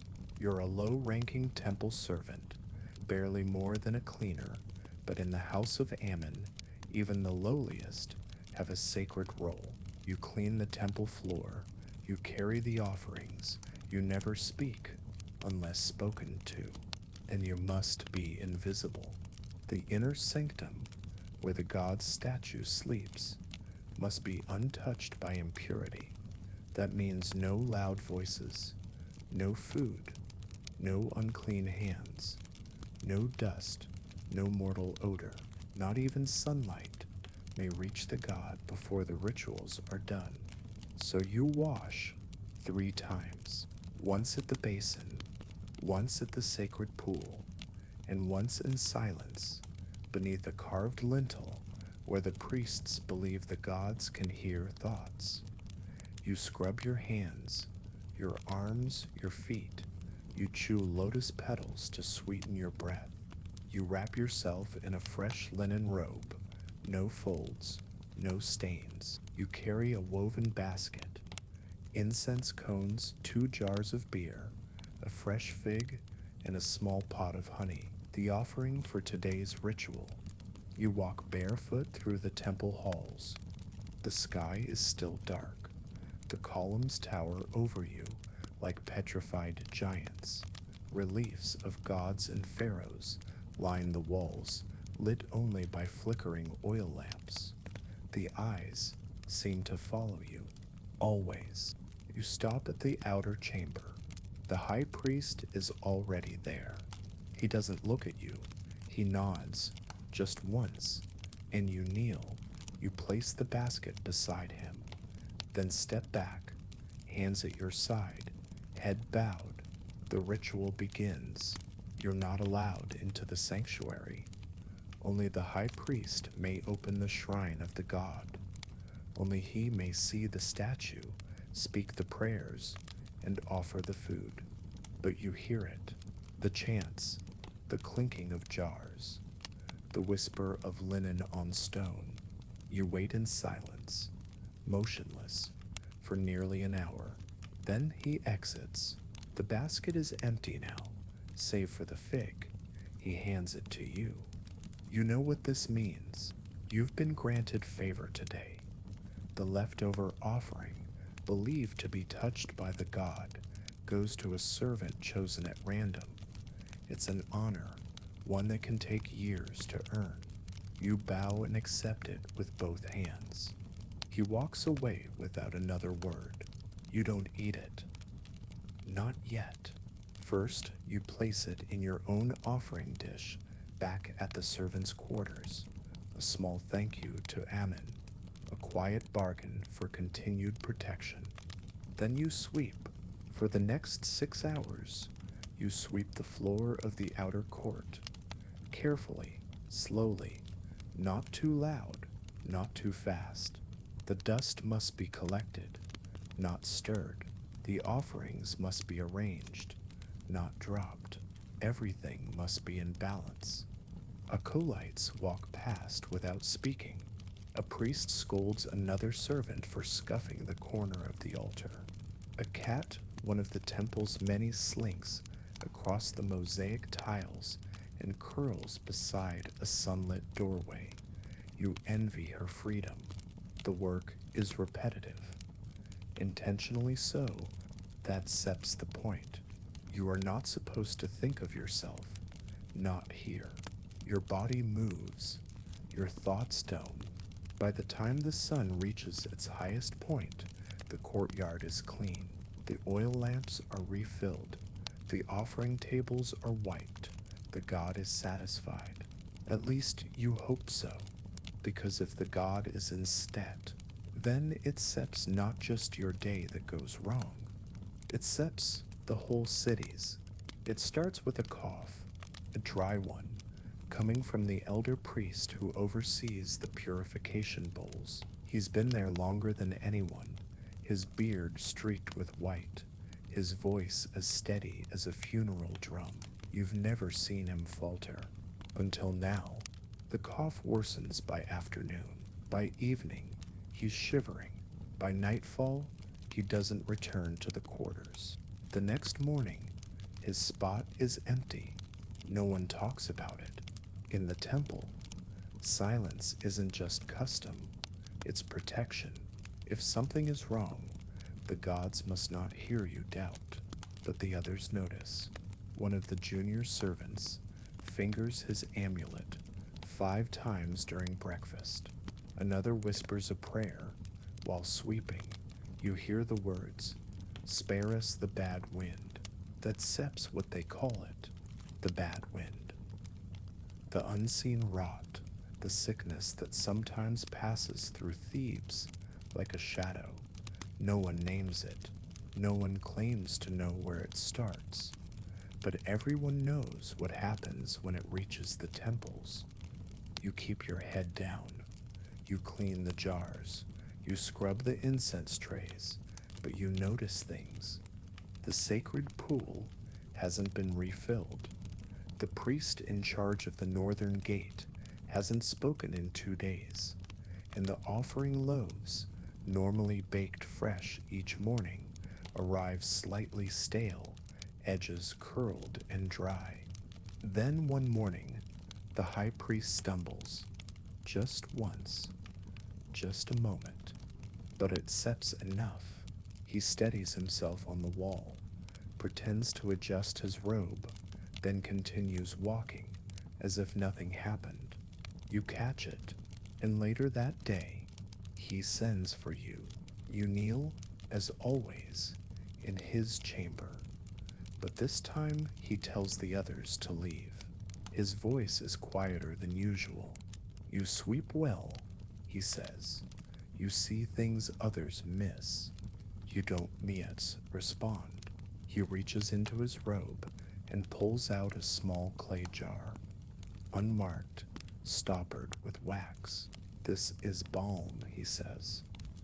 Sacred, made from myrrh, crushed lotus, and resin taken from the innermost shrine. You will place it beneath the altar before the next offering. Say nothing. Touch nothing else. You bow, accept the jar, back away. He doesn't said explain. He doesn't need to. You understand this for what it is. An unspoken ritual meant to protect, to cleanse, or maybe to bargain. Something outside the official rites. You return to your quarters and sit for a long time, the jar warm in your palm. You know what to do? You've seen others do it, though no one admits it aloud. These secret rituals appear when the city is on edge, when omens multiply, when the sacred ibis flies low, when the statues weep mildew in the rain. The gods, they say, must be worn gently. That evening, you carry the jar into the inner chamber just before sundown. The altar glows in the orange light. You kneel, open the jar. The balm smells sweet and sharp. You smear a thin line beneath the altar's stone lip, just as instructed, just enough to be noticed by whatever notices such things. You say nothing, you bow, and then you go. The next morning, the high priest is gone. His room is sealed. A younger priest takes his place. No announcement, no ceremony, just a new voice reciting the chants. The temple continues, of course. The gods are never to be inconvenienced. But in the servants' quarters, the air feels tight. Everyone is watching the corners, listening for coughs. The cat is gone, and you can sit help. But notice, the balm jar still smells faintly from your hands. Sweet, sharp, like something ancient, and awake. 3 days later, the statue weeps. Not tears. Exactly. It starts with moisture around the eyes, just a fine dew clinging to the carved stone lids of Ammon's golden likeness. By midday, it's enough to trickle, if you're the one who sees it first.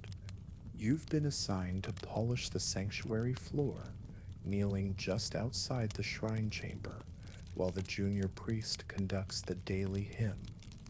You look up and catch it, a glint, a drop rolling down the cheek, then another.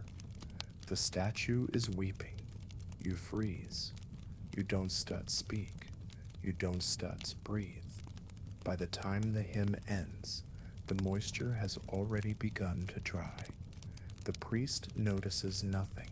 You keep it to yourself. Later, the priest assigned to the food store room complains of a strange smell.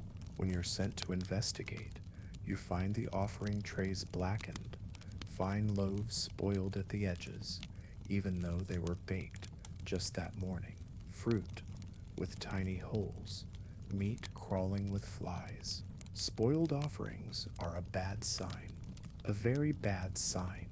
You clean them quickly, quietly. Say a short prayer with your hands still dripping. Replace the baskets, burn extra incense. No one tells you what to say.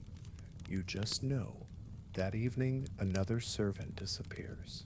A young woman. She handled oil lamps and filled water basins. Never spoke much. You only noticed her because she always wore her sash too tightly. She's Sep's gone now.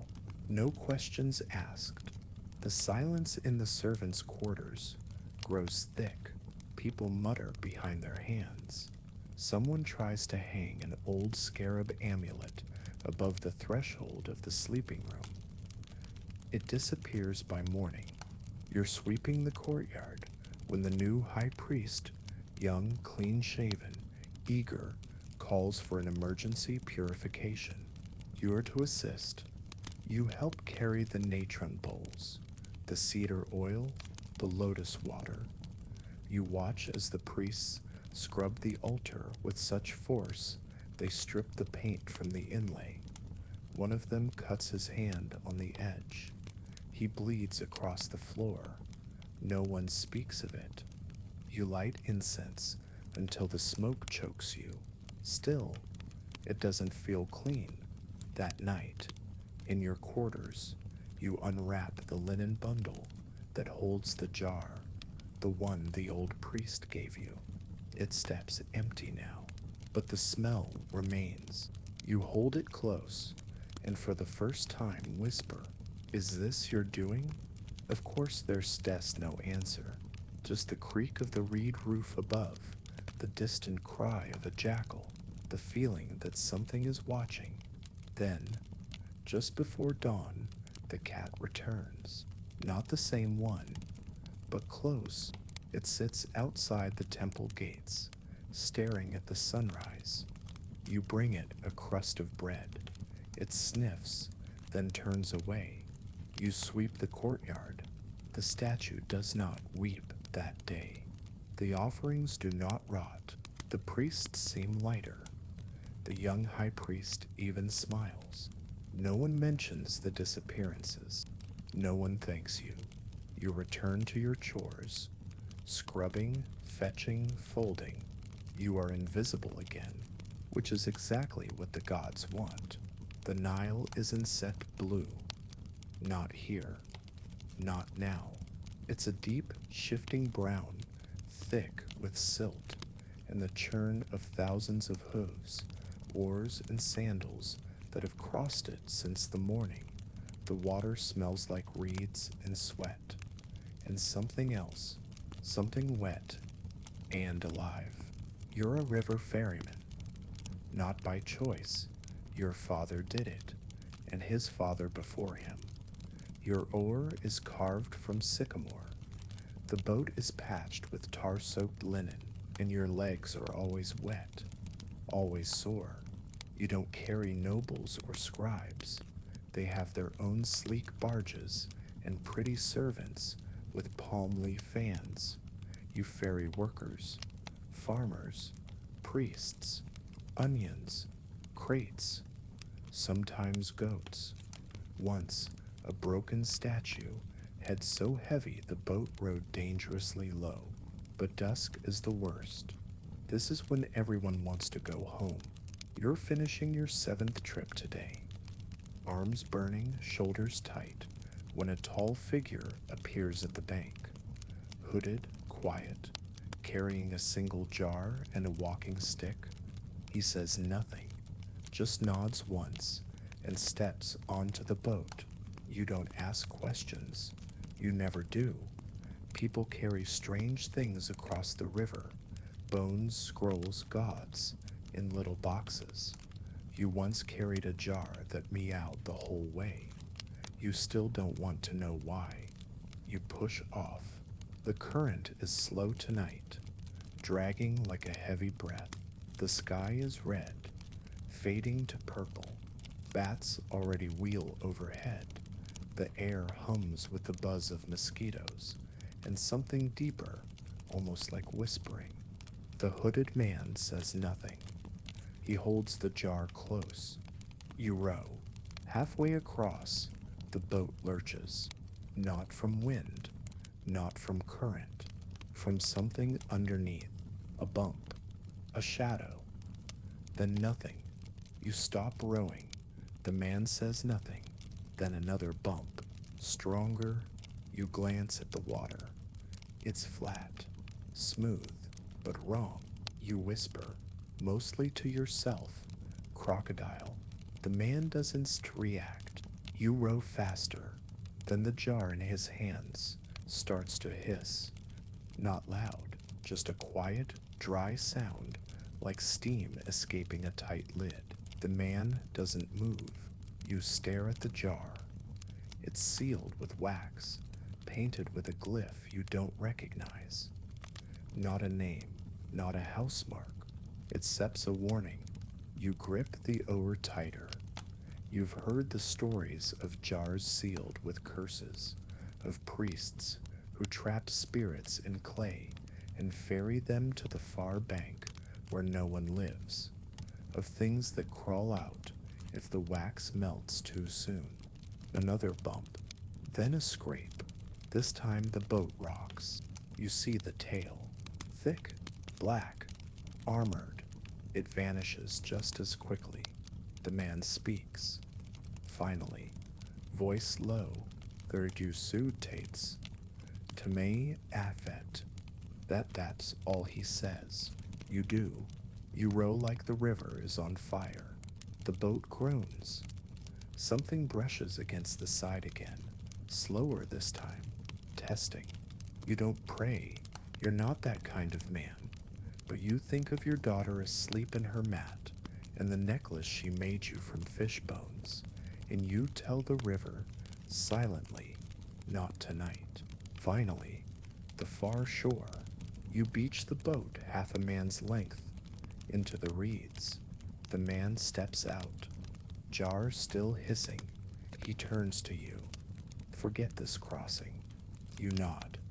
You already have. He walks into the dark. You sit on the boat sit's edge, shaking, and behind you in the water something clicks, like jaws, waiting. You try to forget. You really do. The next morning, you rise early. The water's calm. The air smells like papyrus and breakfast porridge. You patch the boat's side where something scraped it. You tell yourself it was driftwood.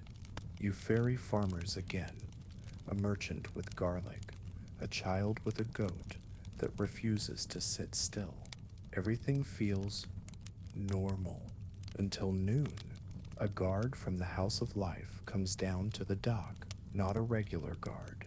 He's wearing linen gloves, which means scroll duty, not combat. He asks if you ferried a man last night. Tall, hooded, alone. You shake your head. He holds up a clay shard. Half a jar lid. On it, the same glyph you saw last night, the warning mark. You look him in the eye and say nothing. He thanks you anyway. Walks off downriver. That should have been it, but it is instead. That night, you dream.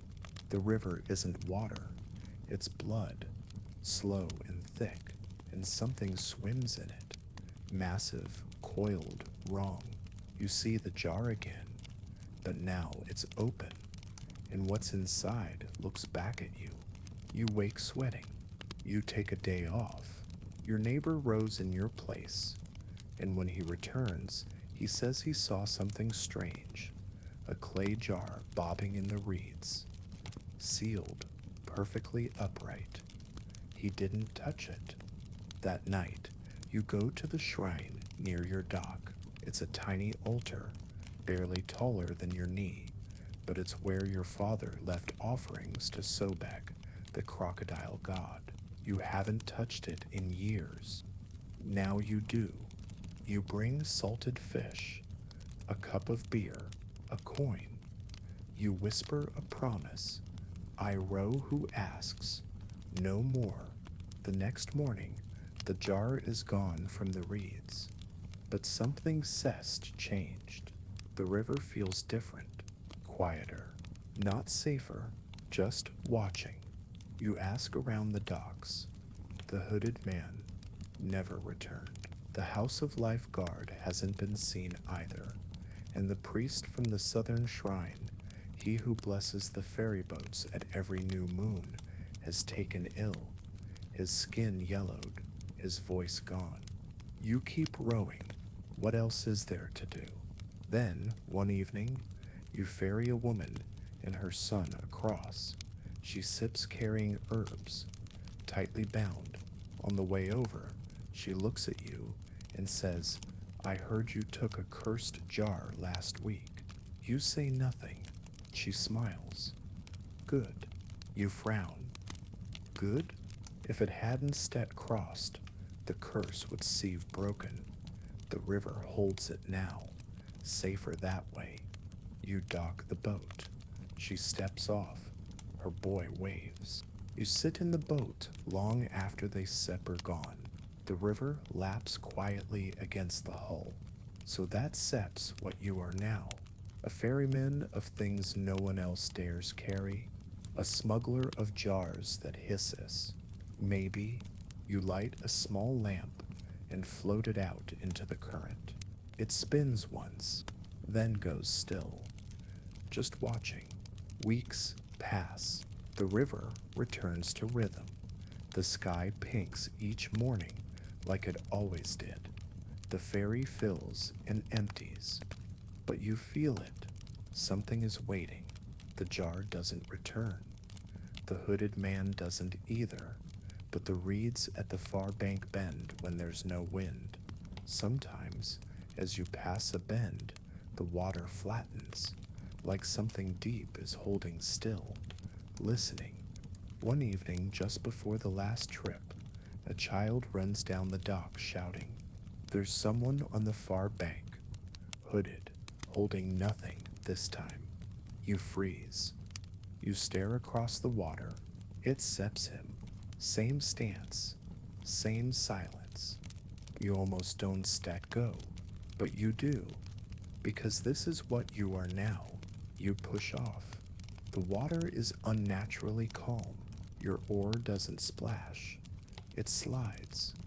Every motion feels exaggerated, like you're not rowing through the river, but with it. The man steps into the boat without a word. He no longer carries the jar. He carries nothing. But his hands are stained red to the wrists. You say nothing. You row. Halfway across, he speaks. He steps awake now. You don't ask who. He saw you. That night, you grip the oar tighter. The river darkens beneath you. He sets bound. But not forever. Not if people keep opening jars. They don't understand. You nod slowly. So it worked? The man tilts his head. For now. He pauses. Then adds, "The river remembers, the river keeps." When you reach the near bank, he steps out and vanishes into the mist. This time you don't first thing leave. You wait until dawn before rowing again, and that day you only ferry 3 people, all silent. You patch the boat that night, even though it doesn't need it. It just feels right. And every few days, you leave an offering at the old altar. A fish, a lotus, a candle, a small jar, empty, sealed tight. You don't instead tell anyone why. But sometimes at night, when the stars ripple in the water and the reeds rustle without wind, you hear it again. A click, not a threat, just a reminder. The river keeps